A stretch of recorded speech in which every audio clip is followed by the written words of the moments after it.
sejahtera buat kita semuanya. Puji dan syukur kita panjatkan kepada Tuhan yang Maha Kuasa buat segala berkat dan kasih karunia yang telah diberikan kepada kita sehingga kita ada pada saat ini. Yang saya hormati Bapak dan Ibu serta teman-teman yang saya sayangi, pada kesempatan ini saya akan membahas sebuah pidato yang berjudul Bahasa Indonesia di kalangan generasi Z. Hadirin yang saya muliakan, mendengar kata bahasa tentu tidak menjadi asing lagi bagi kita. Namun karena ketidakasingan ini, bahasa sering sekali disepelekan keberadaannya. Jika secara singkat memahami, bahasa adalah alat yang digunakan manusia untuk berinteraksi dan mencapai tujuan yang ia maksud. Namun ketika kita memberikan pendalaman yang lebih luas lagi dan juga pengertian yang lebih besar lagi, maka kita dapat mengerti apa pengertian yang sesungguhnya dan pengertian yang besar mengenai bahasa tersebut. Bahasa Indonesia adalah sebagai identitas bangsa Indonesia, di mana bahasa Indonesia merupakan sebagai pembeda antara bangsa Indonesia dengan bangsa yang lainnya. Itu artinya bahasa Indonesia sendiri memiliki ciri-ciri yang khas yang tidak dimiliki oleh bangsa yang lain. Sesudah dilahirkan pada tanggal 28 Oktober, bahasa Indonesia selalu mengalami perkembangan. Perkembangan demi perkembangan yang dialami bahasa Indonesia itu mampu membuat bahasa Indonesia menjadi bahasa yang lebih unggul daripada bahasa induknya, yaitu bahasa Melayu. Bahasa Indonesia memiliki keunggulan historis, hukum, dan juga linguistik. Kabar baiknya, bahasa Indonesia pada saat ini telah dapat mencapai persebaran hingga pada ke-47 negara. Namun yang menjadi pertanyaan untuk kita adalah, apakah perkembangan itu akan terus berlanjut?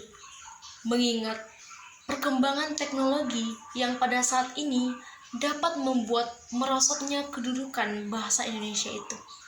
Perkembangan zaman tentu memunculkan banyak pola pikir dan juga banyak kebudayaan manusia yang berubah.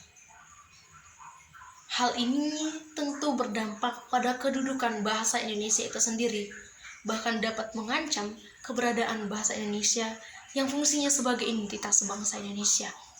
Permasalahan ini dapat kita lihat pada kalangan generasi Z pada saat ini, di mana kalangan generasi Z lebih suka menggunakan bahasa yang gaul ataupun yang populer. Kalangan generasi Z pada saat ini merasa bahwa ketika mereka menggunakan bahasa itu, mereka akan menjadi lebih percaya diri dan juga terkesan lebih santai. Contohnya pada kata mari atau ayo yang diganti menjadi kata skoy, ataupun kata lucu atau kelakar yang digantikan oleh kata ngakak.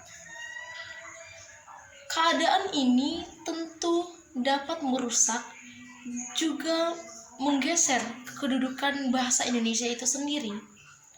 Bahkan parahnya, ketika hal ini terus terjadi dan tidak ada respon pada masyarakat yang menggunakan bahasa Indonesia, maka bahasa Indonesia juga identitas bangsa Indonesia akan kemungkinan menghilang. Dan apabila identitas bangsa Indonesia itu menghilang, maka kemungkinan besar bangsa Indonesia akan mudah dipecah belah dan dapat dengan mudah dikuasai oleh bangsa atau negara lainnya.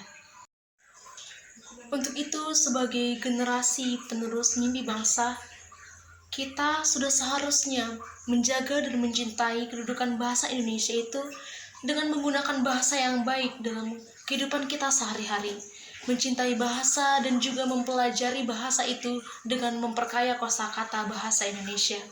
Pemerintah juga perlu membentuk suatu aturan yang lebih tegas lagi untuk menetapkan dan menguatkan kedudukan bahasa Indonesia, menyusun strategi dan juga melakukan pembenahan pada diri generasi muda, agar generasi muda dapat lebih menghargai dan juga mencintai serta melestarikan bahasa Indonesia.